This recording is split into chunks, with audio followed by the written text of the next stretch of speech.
All right, Chuck, Christian, how's it going? Just fine. How about you? Pretty good. We're here on a nice blustery 20-degree Indianapolis day with slight snowstorm, so we're having fun with that. Yeah, I'm just waiting for the 2 degrees that's going to happen tonight. That's right. Yep. So thanks for being here, first and foremost, welcome. and thanks for hosting me. We're here at home base for him. So Chuck, why don't we kick off? If you can give me a rundown of your current role. Sure. Currently, I'm the Executive Engagement Director, which means that I was a healthcare CIO in Indiana for about 25 years, and so I know everybody. And so what I do is I go out and it's a kind of like a customer relationship role, but we have customer relationship managers. I'm kind of doing the executive side, and kind of following up and doing those things. I also do policy work for the company and for our professional association. So I'm engaged in a lot of different things. We have some what we call non-customer organizations like the Indiana Hospital Association and others. I'm also at the Indiana State Department of Health that I also have own that relationship. Talk about the company a little bit. So what's kind of the overall Sure. mission?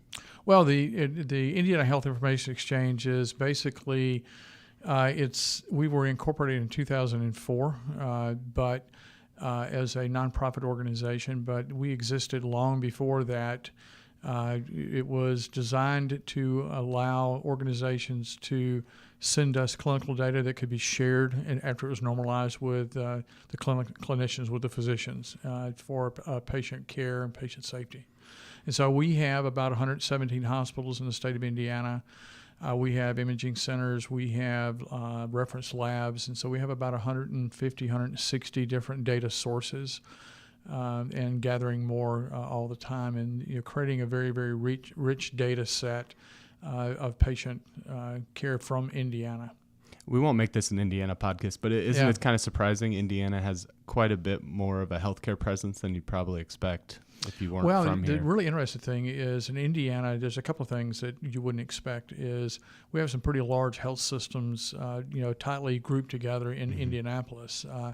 They were basically the genesis of this organization and of being able to be willing to share that data in a non-competitive format, which is really kind of unusual. If you look at a lot of cities, we have a couple of them in Indiana, particularly in 2 hospital towns, is they don't want to share too much. But with the federal government, with ONC, with some of the new regulations and rules, it's very important that the data gets shared from a patient safety and a patient care, the continuity of care, those type of things. And so the other thing is Indy's got a pretty decent life sciences group. Lily's here, as you well know, and then we've got Roche and others in town. So it's very, very rich from a healthcare standpoint. Yep, and it's definitely kind of surprising because Indianapolis, it's like, okay, that's compared to Silicon Valley, Cambridge, sure. But it's got a pretty big presence. Yep. So before I'm going to start, I want to pick your brain on all the fun that you have here, but I want to go back a little bit first. So talk about some of the milestones, because I know you've bounced around a couple different spots throughout your career. Not many. How far back in the Wayback Machine you want to go? Any of the highlights, because I know you at one point you were at a hospital CIO. Several, yeah. In my original beginning was I'm an X-ray tech or radiologic technologist, whichever way you want to call it. I was that for 14 years. I did everything from run a fluoro room, nuclear medicine, special procedures. Ran one of the first CT scanners ever purchased in Alabama, and then they always knew I was the nerd, the geek. I was doing Heath kits where you could only you could set memory addresses with switches and watch the lights change. And that was back in the 70s. And so my first foray into programming was punch cards on a System 3. So when this little thing called DRGs came about and we started automating hospitals, I was the ancillary guy. I knew the ancillary workflows and stuff. And so they put me in charge of that. And so we did patient registration, patient accounting, order management, and then kind of went on from there. And so I liked it. And so the company that we bought their system from. I went to work for them, and before I got there, it was in Orlando. Before I got there, they'd sold it to Baxter Travenol. So worked for them for about 4.5 years and had an opportunity because of divestitures and stuff. I had a choice of going to Reston, Virginia, or coming to Vincennes, Indiana. Quite the opposite ends of the spectrum. Vincennes is about 18,000 people in southern Indiana, agricultural base, single hospital in the entire county. My wife really wanted to go to Reston. We had 3 small children, and she was pretty pregnant at that time with number 4.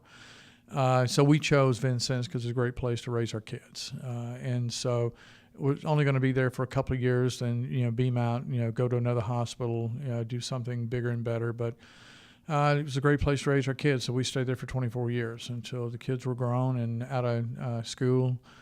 2 of them with my money, and they went to IU. There we go. So yeah, I'm an IU grad too. So yeah, I can put a stamp of approval. There on you that. go. So maybe real quick before you go Yep. there, when you started to kind of bleed into that technology area, Yep. was that out of just personal interest, or did you kind of see the future and that was where it was I don't think in the very beginning it's just my wife will tell you that I'm a geek. I had the pocket protector and the whole 9 yards when I was in high school. Now remember, I was in high school in the late 60s and early 70s. I know I don't look like it, but I was truly the introvert geek, and so and she'll tell you that she helped turn me into who I am today, and I would have to agree with her. So I was always interested in the bits and bytes and how that worked. And you have to remember, in radiology, one of the things you have to do is you have to keep up with the patient's record. What films have they had done, what studies, where were they kept, and now, these days and times, it's a good idea to keep up with radiation dosage because every exposure is cumulative. Your body can repair part of it, but not all of it.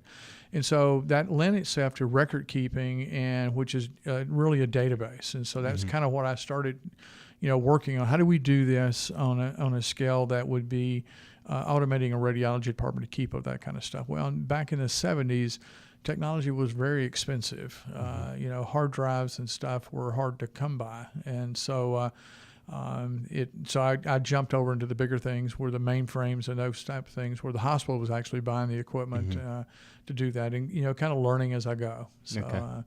But that's that was kind of the beginning of it. But I knew that looking at where was the industry was going with billing and with government regulations and stuff, that healthcare IT was going to be a growth industry. Radiology is a technology; it's always been around technology, and so I kind of was able to get ingrained in it. The CT scanner I ran, actually, you booted it by flipping, setting the memory addresses with flip switches. It was run on data general equipment, so it wasn't these days in time as sophisticated, but it did its job, and there were some absolutely gorgeous images that came out of that thing. But today, it used to take me an hour to do a study. Today, it can be done in a few seconds because of the technology has just improved so much. Wow, that's fun. It's cool. I almost feel like where we're at now, it's kind of the next level, and we can get more into that. Yeah, well, I mean, the phone I have in my pocket has more power than the first CT scanner that we ever run, that actually, of all the computers that put them in on the moon. So I think that we're getting there to, we really don't know what's next. And so we're really in a place that we can actually create the future. So talk about, you were CIO at a hospital, is that right? Talk about what that role entailed and what some of the challenges and opportunities were. Well, you see, I don't have a whole lot of hair on my head, so I don't know if that's from raising daughters or being a healthcare CIO. I had the privilege of being in the role as the actual role was created. Starting out as an IT director, your job is to manage the technology. And then it grew into a role of strategically looking at the organization and how do you use the technology from a business standpoint. And so now most of the successful CIOs are business people. They're not technologists.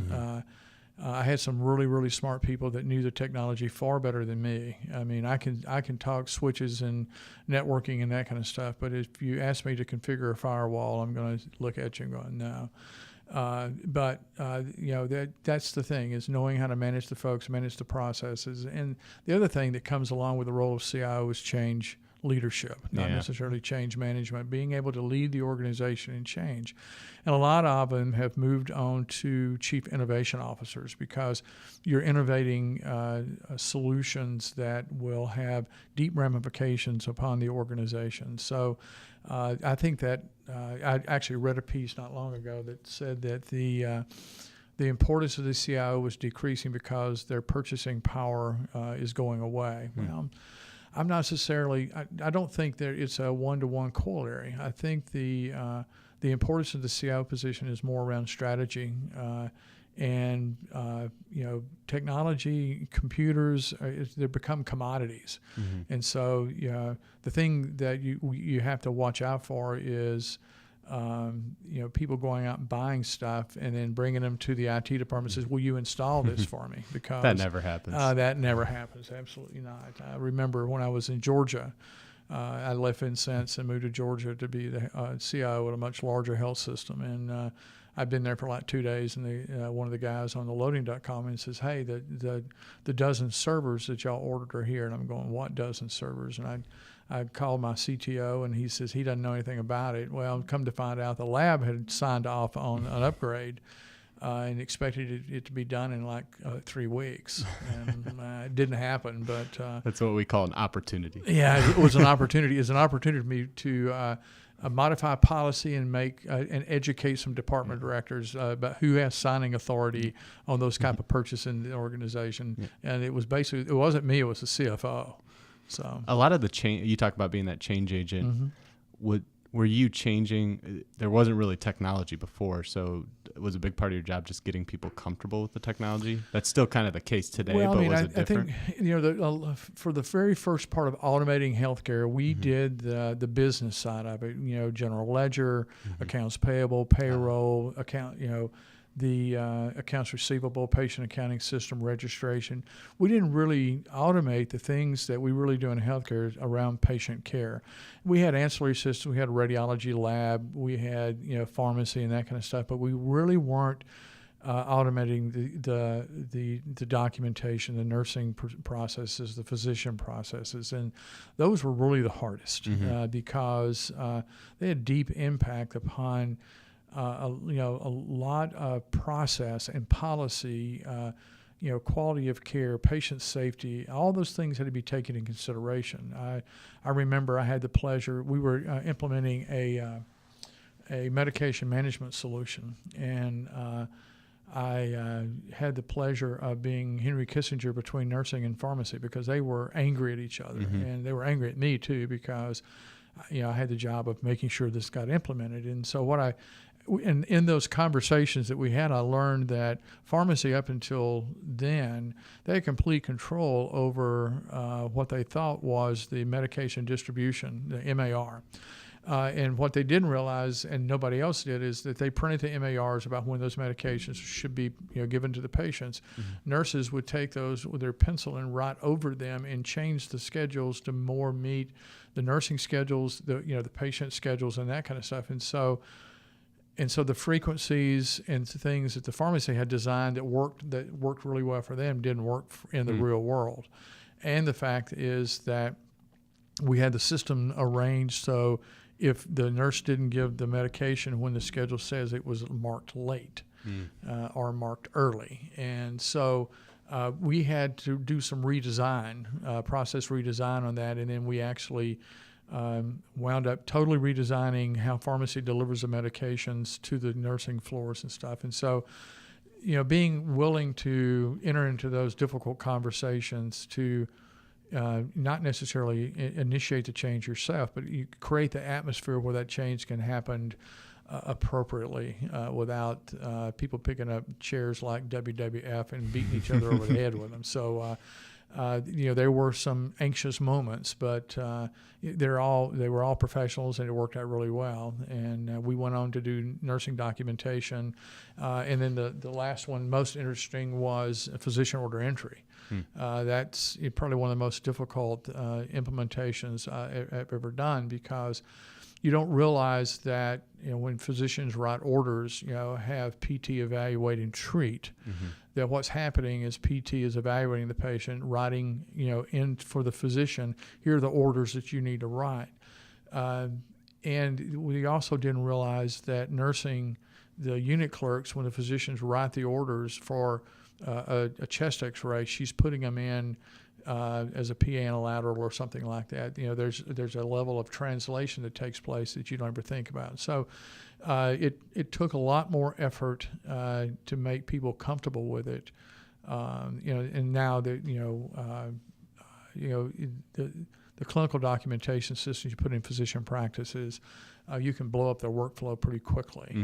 And so I've done that a couple of times as well. I had in Georgia, one of my pleasures was moving a group of OBGYN doctors to a system that they didn't really want. And so we were able to redesign it to make it work for them. And then I was told by the CEO that if you don't get this done, we're not going to have a women's hospital, which we just built. We're not going to be delivering babies here. No pressure. No pressure. And I'd been there for 3 months. Don't screw this up, basically. But it worked out. And, I learned a lot. Even though I'd been in the business for a long time, I learned a lot about relationships and how important it is to be present and to listen. I was well-trained in listening by a ER physician and a cardiologist. I used to have conversation with them. It was, you could call it an argument, but it was kind of one-sided. And I realized that if I just stopped for a moment and listened to what they were telling me, not listen to them to, have a reply or to rebut what they're saying, but to listen to them what they're talking about, and not feel the pressure that you have to have the answer. Right, because a lot of times they'll give it to you. Yeah, and that's exactly correct. Is that they provide that answer in the stream of consciousness, and sometimes the cardiologist, he was a very good diagnostician, and I always told him, I said, I always think that you've had this conversation in your head 45 minutes before you engaged me. Because I've always feel like I've walked in at the last 10 minutes of the movie. I have no idea what's going on, so I got to catch up really quick. But in working through those, the ER physician, he used to like to chew on me a lot, but he's a good friend. I learned a lot from him. Before I left Good Samaritan, I used to go down and do rotations with him in the emergency room, and he loved to teach, and I loved to learn, and we had that kind of relationship. And we agreed early on that he could say anything to me that he wanted to. I didn't care what it was, and I'd still respect him. And he had the same for me. That's the best kind of partnership. Oh, right? absolutely. When you can speak your mind and not be concerned about, well, am I going to make him angry, and is he going to come after me? That's very, very important to create those kind of relationships, because those are built upon trust, and you don't get a whole lot of chances to do that. Right. So then you did the CIO role for a while, and then did you transition, and did that broaden your scope of what you were looking at or your purview? Well, I mean, the thing about it is I wasn't looking to make a move.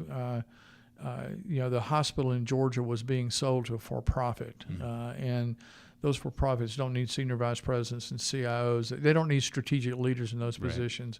Those decisions are made at the corporate, and then you're the guy that you expect just to be the foot soldier and carry them out. So, so you still had that itch to do strategy and try to innovate. innovate. Absolutely, and is to help lead the organization. Yeah. So. The guys here that run this organization I've known for 20-something years or plus. And so, like I said, I've done public policy for a long time. And when I would run into things that I thought that would be interesting to John about health information exchange, about interoperability and that kind of stuff, I'd send him an email or that kind of stuff. And so we were on the phone chatting about a piece one day, and he asked me, he said, so, our IT guy's leaving. Do you know anybody? And I said, what do you want? Yeah. And he basically says, don't tease me. And so, and I said, because, and the guy that was leaving was actually running the development shop, and they do a Scrum Agile process. And I told John, I said, look, in all honesty, I'd love to come, but I've not done Scrum Agile. I've not run developers and managed developers. I've managed nurses and respiratory therapists and pharmacists and x-ray techs and all the guys that will have the ponytails that do the really difficult tech stuff. But I've never run developers. And I said, I don't think it would be fair because the organization was going through a transition for me to come and try to do that at the same time of trying to transition the organization. So he said, okay. So a couple of weeks later, he called me back and he says, we've rearranged the organization. He said, here's what I want you to come do. And one of the things is because I know everybody and I have this, I guess, innate sense of being able to put people at ease. I guess it's because I'm from the South. Right. It's your accent. It's my accent, and that's okay. I like doing that. So, I tell everybody I'm an introvert, and people say, no, you're not. Well, I'm an extroverted introvert. Right. I like people. And I like talking to folks. Well, it probably comes back to that listening point too. I absolutely. mean, when people feel listened to, sometimes you get in those interactions, you don't say anything, and then they walk away saying, "I like that guy." And one of the things I learned through a multiple personality profile checks and that kind of stuff is that I have a real propensity to ask questions. Yeah. And one of the staff learning sessions we were doing, I learned from some of my leaders that it drives them crazy. This was at Good Sam, and I'm going and I said, so why? And they said, well, we don't think you trust us or you're second guessing us. And I'm going, no, I'm just stupid. I need to learn. I said, the reason I'm asking you questions is because I truly don't know. I think you have the answer. I'm going to probe until I learn or I get enough information that I think I understand. And I said, because I've got to go away and make a decision that may be impactful, or I'm going to make a recommendation to somebody else that's going to make a decision. So I've got to have the knowledge. And I said, so that was kind of a learning thing for me is, you need to listen to learn, but if you don't ask questions, and I'm always the guy in a meeting that I know everybody else in the room wants to ask this question, but they won't, but I will. Right. Because I want to know the answer. Right. I'm not picking at anybody. I just want to know the answer. Yeah. So could you, for maybe some of the listeners that aren't in the details of kind of the world you operate in, Sure. Could you give kind of a brief summary or overview of the model and kind of how it works now? For the exchange? Yes. Yeah. I mean, it's kind of interesting. And, I have to give credit to the architects that put this thing together so many years ago. When there really weren't things called electronic health records. Clem McDonald, who's now a director at I think the National Library of Medicine or the National Institute of Health, he's a physician, informaticist. He built, if not the first, one of the first EMRs in the country at Wishart Hospital, which is now Eskenazi. And all the tools that go along with it. And he was one of the architects of this thing. And so the really interesting thing, the way this thing is architected, is it's built upon HL7 transactions. We also now get CCDs, and we're connected to the eHealth Exchange. So those are just protocols? Yeah, sorry. Okay. No, that's okay. Yeah, they're transaction protocols, standard protocols. HL7 stands for Health Level 7 the things that they tried 6 times, it didn't work, and so the 7 was kind of like WD-40. This is the 40th water disbursement formula. And just so, to place this, how was this 20-some years ago? Yeah, it's 20-something years ago. Yeah. The clinical data repository that we curate is probably over 30-something years old. Okay. And that holds primarily health records of patients, right? Yeah. Okay. It holds anything the hospitals want to share with us. We've got EKGs in there. We've got some older radiology studies that have been JPEG'd, made an image out of rather than a DICOM stack. And so anything the hospitals want to send us, we'll take, and we have a place to put them. We also do claims. We don't have the financial data, don't want the financial data, but on those claims comes the coded diagnosis, coded procedures, and those type of things, which are very important when you're looking at history of a patient and looking for problem lists and those type of things. We get medications, just about anything you want. Okay. So the way this is architected is it's designed to, when we get the data in, we normalize it so that lab results from one hospital can be put on a longitudinal view over time from somewhere, from another, from lab work from another organization. So if the physician wants to see a patient's hemoglobin A1C over time and over different service areas, he can or she can. Which is very, very powerful because that way that all the data they want to see is in one place rather than having to go look at separate lab results. The other thing, it makes it very searchable where they can, if they want to go look for a discharge summary, they can find that very quickly. And so it was designed to be to find the information appropriately, but in a way that made sense to a physician.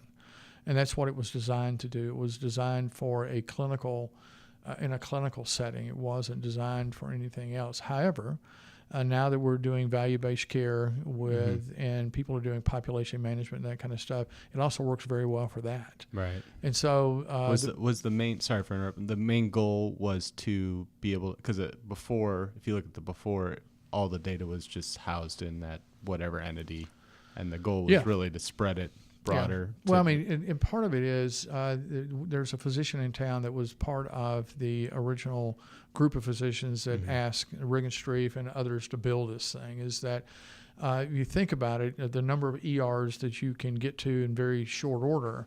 IU Health, at that time, those ER physicians were servicing quite a few different ERs, and still do. Yep.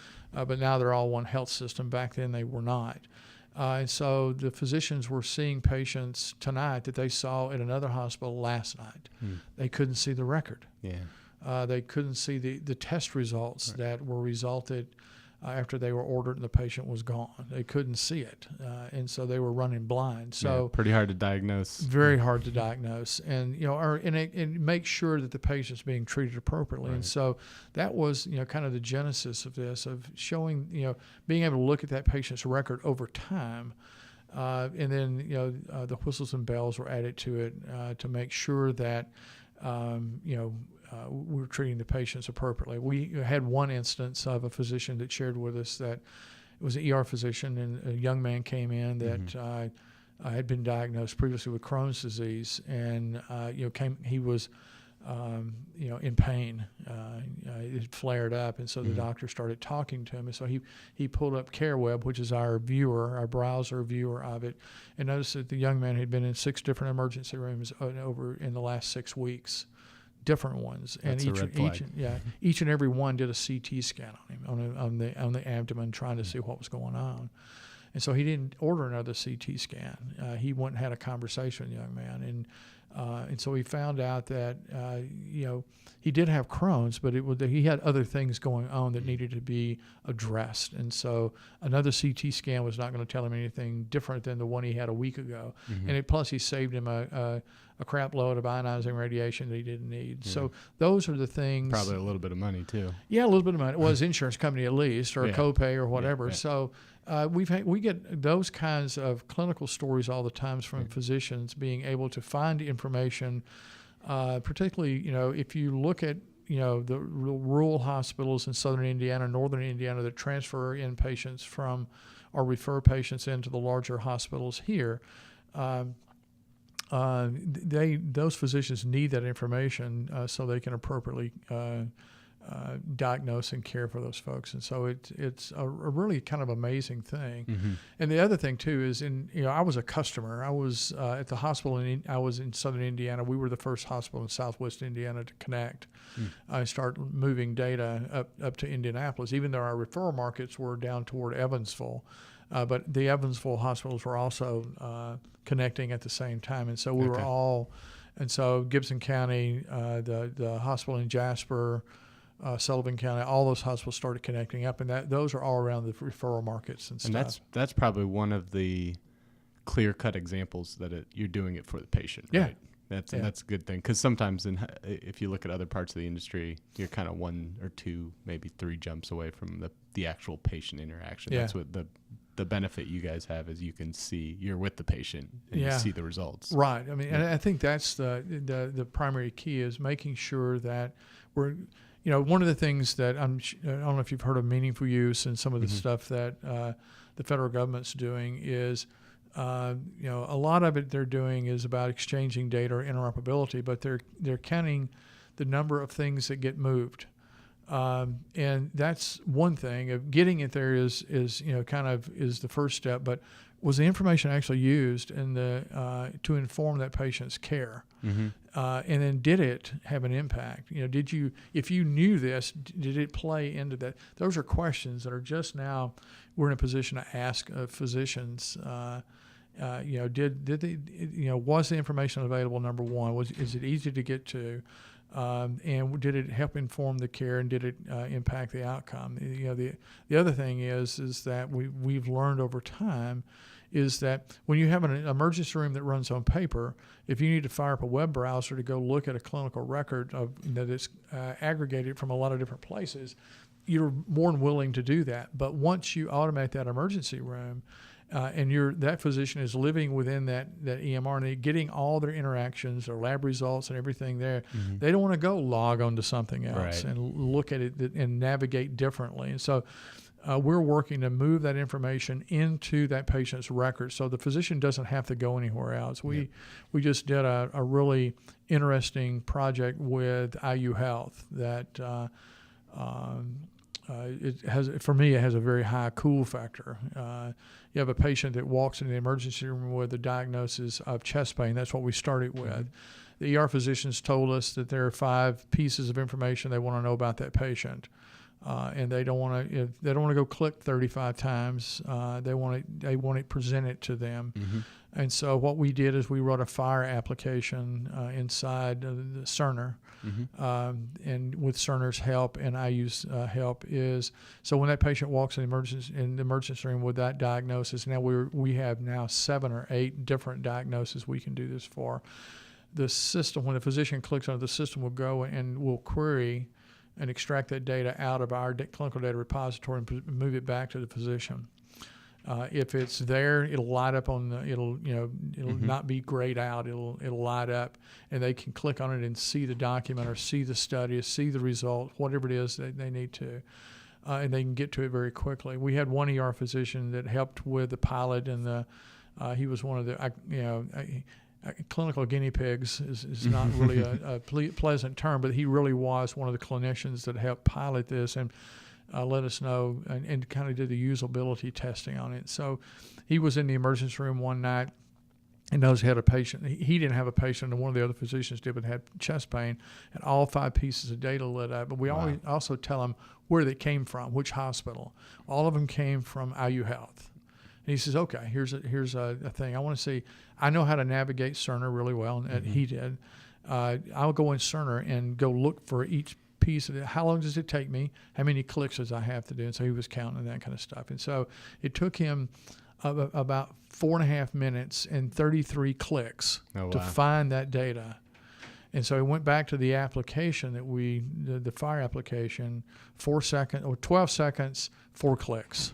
Wow, that's great. And so I asked him, so Jason, what do you think? He says, not fast enough. Oh, wow. And so, we've made it faster. And so the thing about it is, if you think about the application for that, mm-hmm. I mean, I had the pleasure of talking to a lot of physicians in a variety of levels. And without a doubt, they'll say, don't tell me what I already know. Right. Don't give me a bucket of data that I have to wade through to go hunt what I need to find mm-hmm. out. Tell me what I don't know that's important about that patient right now. Because if you're an orthopedic surgeon, the information you want about that patient is different than if you're internal medicine or if you're an endocrinologist or something like that. So it needs to be more tailored and and we're just now learning that. One of the researchers and clinical investigators at Regenstrief is doing some stuff with what they call deep learning. Do you buy anything off of Amazon? Yep. Okay. A lot. A lot? Yeah, my wife does too. And so are you surprised when Amazon is making recommendations to you based upon your previous purchasing habits? Not anymore. Not anymore. Okay. Sometimes it's a little freaky. So, but why can't we do the same thing with clinical systems? Physicians typically, I wouldn't say they're habitual animals, but they know what they know.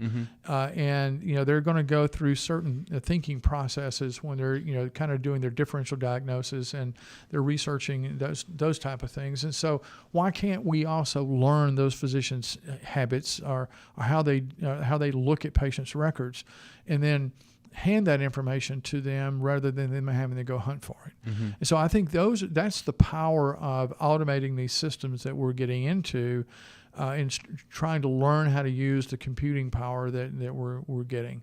And then of course you have to balance that with privacy and security and all the other things that go along with it. That one of the questions I was going to ask you is, what's the driver for the future? Is it patient needs, or it sounds like it might be more the clinician's needs, though, right? Well, it depends who you ask. Probably a little bit of both, for sure, because the patient obviously gets the end result. If you talk to the payers, it's their need because they want to get to the data. They have a certain view of the data of the clinical visit, but the one thing they don't have is the clinical data. They really would like to get in touch with that. I bet they would. And they are. It's getting a little bit better because there is value to the patient and to the healthcare systems for them to do that in collaboration with each other. I'm hoping that one of these days the payers and the hospitals won't be at such a is it co-opetition? I was going to say adversarial, but that's really a bad term. It's more they're cooperative, but there is some competition. Yeah, the way I always frame it is they kind of each have their own little silo. Yeah, and not that they're I think it's a great way to put it. They're not competing, but it's kind of like when you're going out and buying a car. There are things that and you have negotiating stances and points, and the guy that wants to sell you that car, he has stress and he has knowledge. Right. And so those are when you have hospitals and payers that are sitting down to negotiate rates and discounts and those type of things, they're negotiating from positions of power. And it would be, some people think it's unfair to give, to play Texas Hold'em with your cards face up. Right. And your opponent knows that they're going to beat you right off the bat or not. You kind of want that healthy tension a little bit. But some, I think. It's got to be in balance. Yeah, but I think that, we're getting to the point now that with the cost of healthcare and everything else that we need to find other ways. Common ground. And if you think about it, in the value-based purchasing systems and stuff, the people that are saving money are not the people that are paying for health care. The savings is not going to go back to your employer. It's not going to go back to the patient. It's going to go back to the payer. It's been proven on Wisconsin did some collaborative agreements years ago between the employers, the hospitals, and the insurers, and they found that the grand majority of the value when you get into trying to manage patients' care went back to the insurance companies. And so what they did at that time is they agreed to share the savings among that triad, and it worked out really well.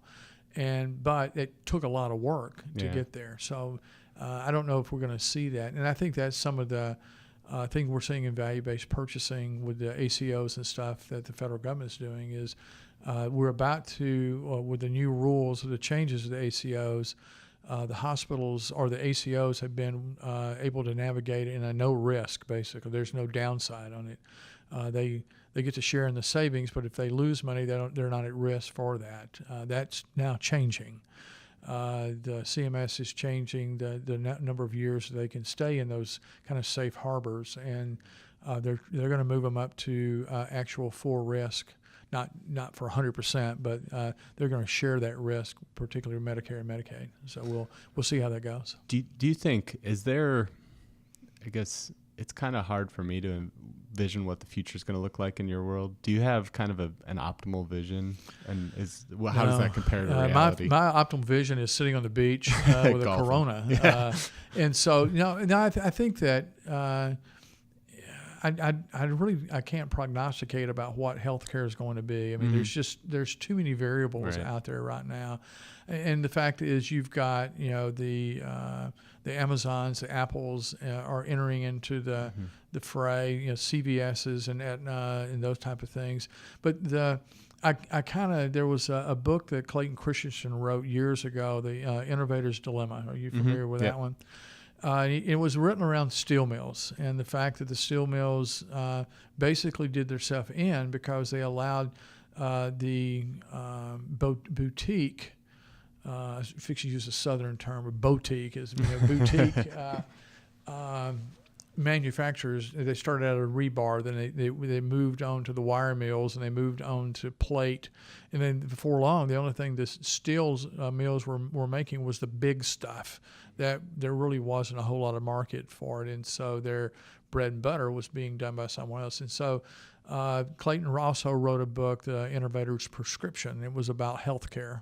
And he related it back to that book, and so that's kind of what it looks like to me today. Is you've got industries coming in and they're siphoning off a piece of the business, which typically is some of the profitability pieces of it. It was kind of like when I was in Vincennes.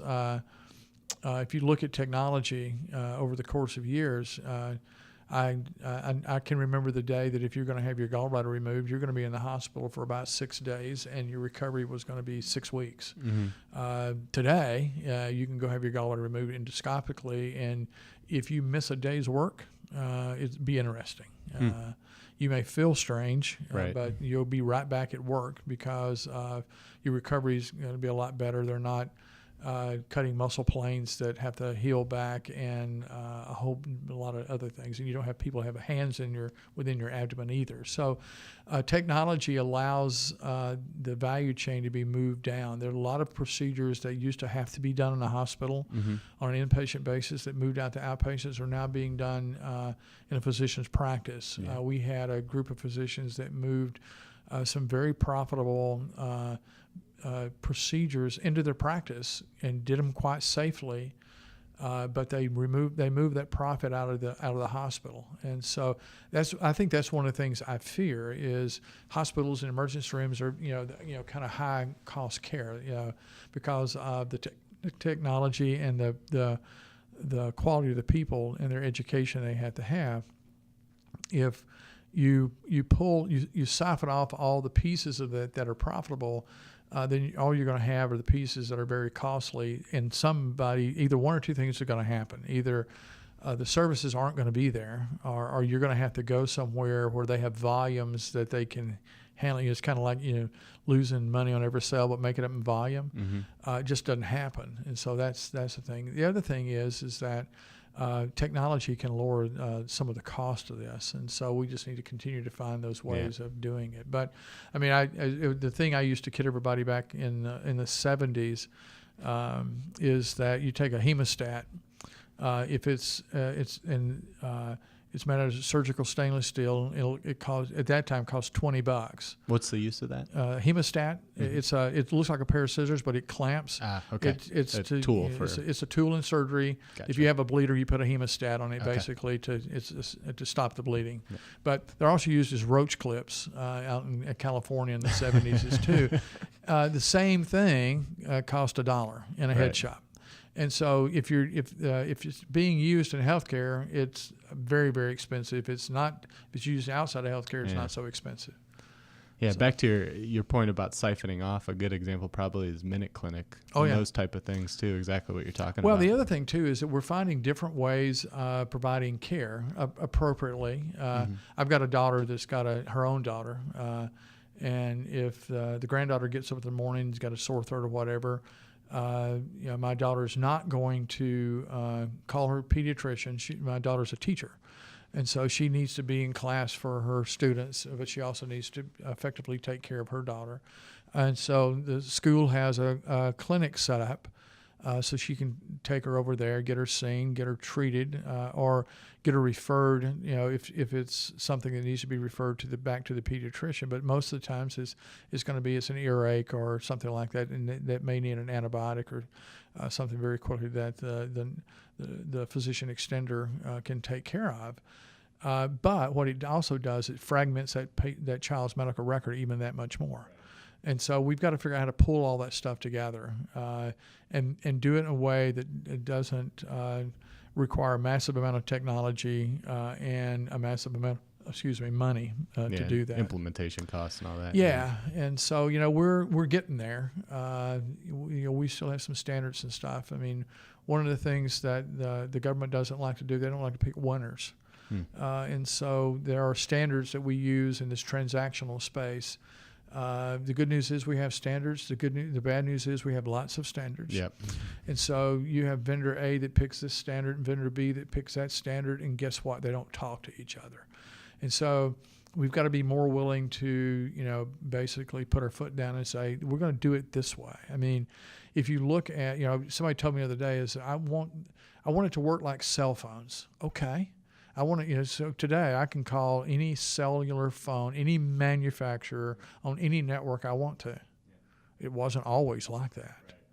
The same thing with, people says, well, we ought to be able to move medical records as easy as we can move banking records. Well, I kind of get my Irish up when I hear that because, banking records, how many pieces of data do you need to move a banking record? Not much. A routing number and an account number and the amount you want to move and maybe your PIN for your security, that kind of stuff. But if you want to move your medical record, it's a little bit, the data set's much, much larger. Yeah, and you can't just transform it. No. That's a heavy burden. No, and when people tell me we're going to put all of our medical records in blockchain, I said, buy servers. And so, the other example I use is railroads. I don't know if you're a student of railroads, but at one time there were 26 different gauges of railroads, the distances between the tracks. It was done regionally.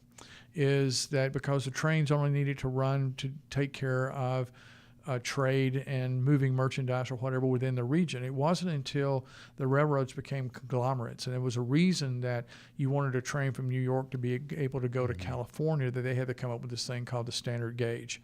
And do you know how they figured out what the standard gauge was? Nope. It's the exact width of 2 oxes' behinds.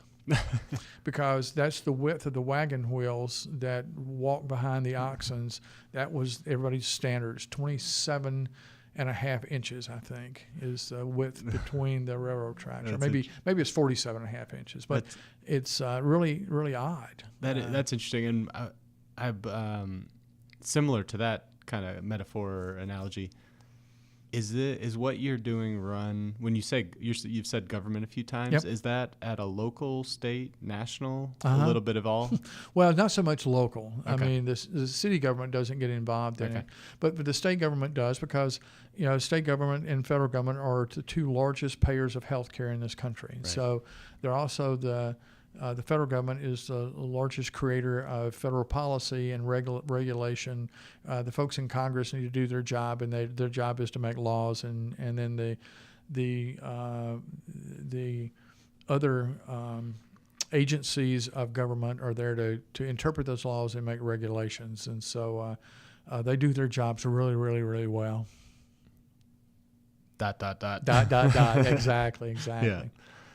So do you think the regulators will play a part in the transition to a brighter future? Do they? Maybe a better way to phrase it. A change to the future. Yeah, they're driving it. That's what I was going to ask. Yeah. They're absolutely driving it. If you go look at my desk, there's 3 different bills that are sitting up there right now that have been proposed. 1 or 2 for discussion. The other one has actually been sent off to subcommittee.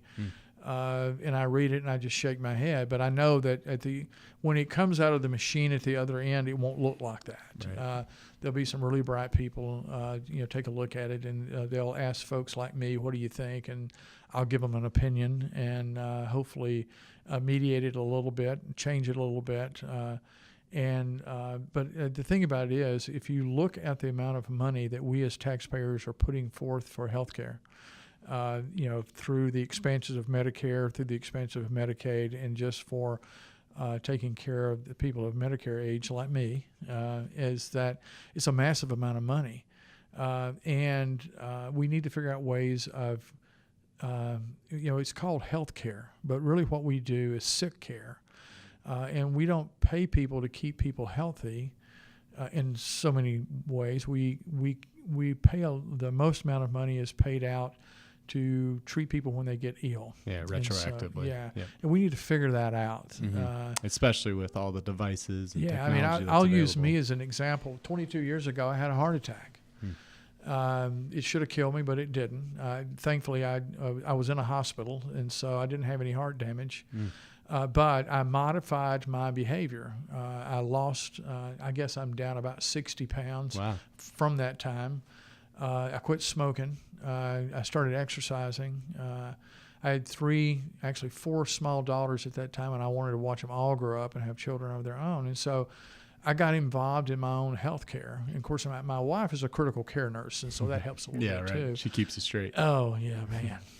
So we all walked a tight line. The joke at our house was, if the blood's not shooting at least 1.5 feet, put a Band-Aid on it and suck it up, buddy, and just go on back.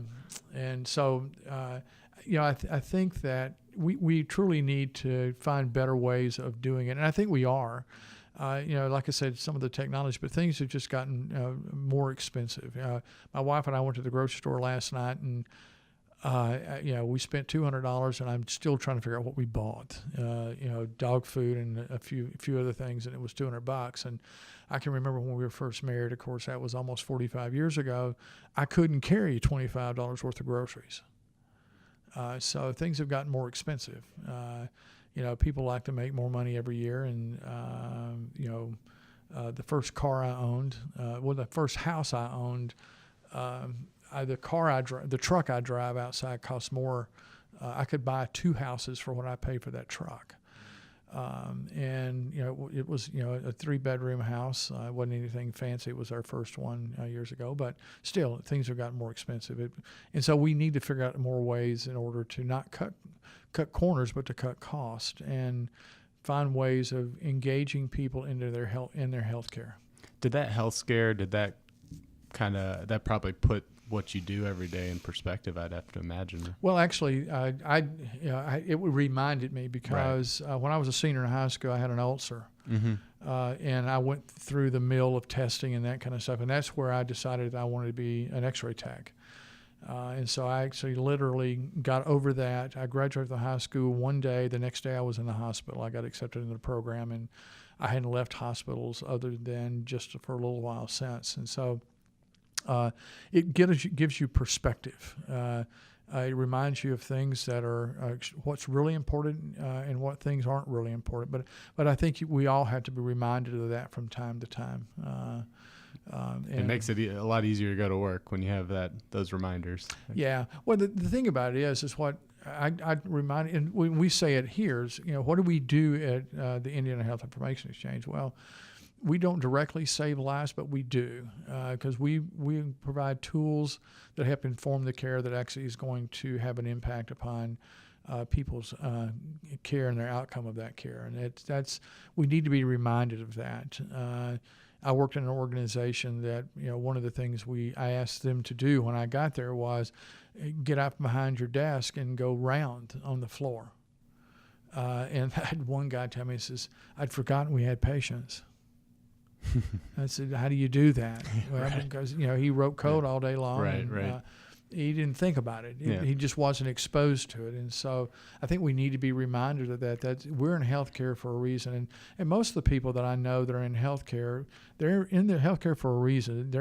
They sure didn't enter healthcare to make a lot of money, because typically you don't. I have a daughter that when she went to IU, she originally went on a athletic scholarship. She was a runner and got hurt, and so she pulled a hamstring, and that was the end of it. And so I said, "So what are you going to do?" She said, "I want to be a social worker."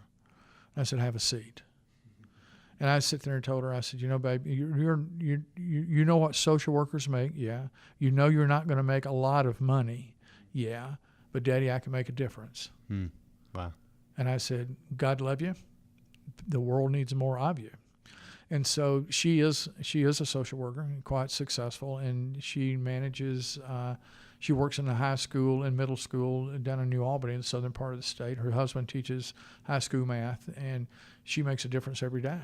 And she's got 2 little girls of her own. Yeah. And so I still scratch my head and wonder why she chose that. But I never asked my kids to do anything other than what they were passionate about. My youngest daughter, I was going to medical school years ago, back in the late 70s, early 80s, until our first child was born. We weren't supposed to have any children. So I tell everybody, my wife and I is living proof that God has a sense of humor. We have 4 daughters. And so when my oldest was born, she only weighed 2 pounds and 10 ounces. And I remember this is back in 1981. And so that I set aside my desire to go to medical school. And we took care of our daughter, and then we started a family. And so my youngest daughter always knew that that's what I wanted to do, and so she thought that she'd go be an orthopedic surgeon because she was a trainer for all the athletics, and she liked it, the sports medicine pieces. And she got to know a friend of ours who was an orthopedic surgeon. Terry's put me back together a couple of times, and so she thought that's what she wanted to be, but she was miserable trying to get through the undergrad work for that. She's a smart girl, but it just didn't wind her clock. And I said, so she says, well, I think I'll be a nurse like Mom. I'm going, okay, go do that. And she was just miserable, trying to get through some of the sciences and stuff in order to do that. And so she came home at the end of her second semester, and I'm going, baby, you're miserable. I said, so what do you want to do? And I said, what makes you get out of bed in the morning? She says, I love history. I said, yeah, your mom does too. And I said, so what do you want to do? She says, I want to teach middle school. She said, I think if I can give those kids a passion for history at the middle school, she said, they'll carry it with them forever. I said, good, go do that. And that's what she does. That's great. She teaches middle school history. She teaches middle school science, and she's also a volleyball coach. And the county school, the northern part of the county we're in, and she lives about 6 miles from it. So she gets to do what she wants to do every day. That's great. That's the perfect piece of life that I think is everybody needs to seek. Yeah, I was going to ask you for the future generation that's working in healthcare, what's your advice? But I'm guessing that probably hit. Well, I mean, I think, like I said, I think people go into healthcare for a reason. That there are people who are passionate about it.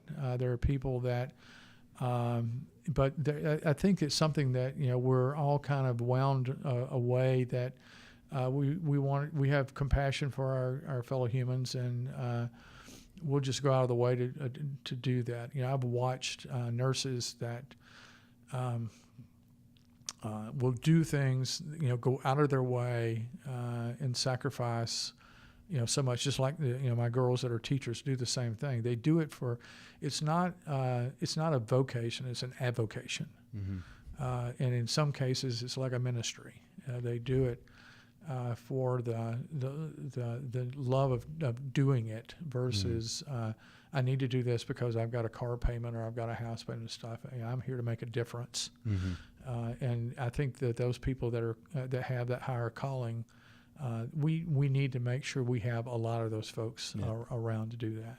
Yeah, and I think the challenge is trying to figure out what that is, right? And I think you hit with your daughters and your story. You really have to learn yourself. Well, I wouldn't say I hit it with all of them. I have my oldest daughter has a degree in English literature, and so she's a counselor at the youth village in Vincennes. But well, what I was going to say is you have to really figure out what it is that kind of makes you tick. Yeah, and that seemed like a common. Well, theme. And also too, I think you have to give one of the things that I did and my girls will say is that there was never an option of them not going to college for a variety of reasons. But I think I've since attenuated that stance is that everybody's not meant to go to college. And there are, it's kind of the old joke is that, called the plumber over to the house and, he fixed my hot water heater, and I looked at the bill and I'm going, my God, my neurosurgeon doesn't make that kind of money per hour. He said, neither did I when I was a cardiothoracic surgeon. So, I think that, I've got a young man that runs a car shop, works on my truck and my wife's van, and just wonderful. Him and his wife both are just wonderful people, really, really good at what they do, take care of customer service. I don't know if he's got a college degree or not, don't care. I just know that when I take my truck to him and something's wrong with it, he's going to fix it, and he knows exactly what to do. And so my dad was a sheet metal guy and a welder. He worked for Goodyear for 43 years. One of my regrets is I never asked him to teach me how to weld. I can do a lot of other things he taught me, but I never, I actually started, my brother and I both, when we graduated high school, my brother's a little older than me, we asked our father to help us get a job at Goodyear. And his answer to me was, no, if you want to screw your life up, you do it on your own. Because, I didn't really understand how hard that he had to work every day and how nasty it was. Right. So I went to college. My brother did too. And my brother went in the Air Force. And, of course, it's during Vietnam. And so I was fortunate. My draft number was 285. I don't think I'll ever forget that number. So I wasn't going to go. But there are the things I do today. There are people that make livings. I love building furniture. I love building cabinets and doing woodworking and stuff. And if I could figure out a way to make a business out of it, I would, because there's an easiness about going out and producing something that you want to do. I just finished kitchen cabinets and drawers for my wife for the kitchen, just as an upgrade. She was pleased with them. That's the only thing I cared about. If she's happy with them, then that's all I need. Then of course, if I do a good job, then I get more work to do. Right. But that's okay. But the other thing I do, and she knows it, is that I'll design it in such a way that I need a new tool. Yeah. I've gotten some really nice woodworking equipment because she had a project she wanted me to do, and I said, well, I can't do it with this. I really need this other thing, and so. Well, that's an hour. Is it really? Yeah, okay. It's a time zone that just flies by when you get in these podcasts. Yeah, absolutely. I'm learning that as I go. Thanks so much. I think you really framed up what's happening, and because I don't think a lot of people see it. I'm gonna have to listen to it to hear what I had to say. Right. It happened. A lot of what you talked about happens behind the scenes, so I think it's really fascinating to kind of pull back the curtains and see what happens behind the scenes. Well, some days I wonder if we're healthcare these days and times we're living in a dream or some kind of Chinese curse. Right. It's kind of like may the fleas of 1,000 camels. I think that it is what we make it, and we just need to be brilliant about it. Yeah. And I'm going to let somebody else be brilliant about it because I'm going to do this for a few more years and then hopefully find that beach. That sounds good. Yeah. Well, thanks so much for coming on. This is fantastic. Thanks for the opportunity. And we'll put links to the website of Indiana Health Exchange if you want to learn more. And sure. I know Chuck's available on LinkedIn, and if you want to tell people about your blog, that would be great. Thanks for the plug. Yeah. I started a blog back in December. The name of it is the Irreverent CIO, and the reason I named it that is because I don't know if you ever listen or read Mr. HIS talk. He's an anonymous. He does like a newsletter blog every day, but he doesn't put his name on it. And he says some controversial stuff, but.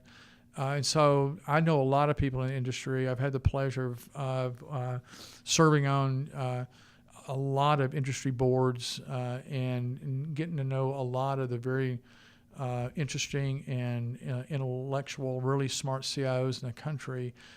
and we have conversations. So that's what I want to do is I want to create conversations. So I want to be irreverent. I'm not going to be mean about it, but I will be irreverent about asking questions that I think that need to be asked. Yeah. And hopefully generate some conversations. The last one I did, the title of it was Privacy, the Unicorn of Our Digital Age. Yep. And I have a friend that runs a really nice national security firm. He read it and gave me a really nice, a remark, a comment on it, and I consider that high praise. And then the other guy was a friend of mine that's an editor of a magazine, and it told me that I wrote very well. And I'm going, well, from a dumb old country boy from Alabama, I'll take that. Yeah, right. So add that to your resume. Absolutely, yep. Absolutely. All right, well, we'll post links to that. Thanks again, Chuck, and appreciate it. Appreciate it. Until next time.